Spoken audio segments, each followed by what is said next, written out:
Dneska robím 1000 klikov. Kámo, ja ti to menučko zaplatím, keď so mnou dneska zvládneš 100 klikov.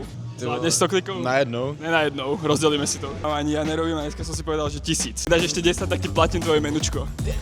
Dal si niekedy v živote 50 klikov? Tak ťa pozývam na menučko. Objednaj si niečo poriadne, lebo si tam mal iba za 60 korún, tak si objednaj čo chceš. Fuj, kámo, ja nevládzem, ja som nedal ani 50. Keď proste sedíte na jednom mieste 15-20 minút a iba rozmýšľate nad tým, koľko máte ešte pred sebou a ja ešte mám pred sebou 670 klikov, tak si asi viete predstaviť. Kámo, točí sa mi hlava, ty kokos, to už není dobré. 360 klikov za mnou, kámo, 360 iba, to je crazy. Čas máme 6 minút a 16 sekúnd, keď si zoberiem, že iba toľko to reálne som cvičil a som tak zničený, ako som aktuálne, tak to je už čo povedať, ale držíme sa stále plánu. Na mojej tvári už môžete vidieť, že mi je hodne. Ja som sa sem proste neprišiel ulievať a nedošiel som klamať, takže veľa z vás by možno spravilo niečo také, že by klikovalo a už keby nevládalo, tak by povedalo, že OK proste. Ale my takí nie sme. Mám za sebou 400 klikov, som zničený jak sviňa. Posledných 60 klikov, kámo.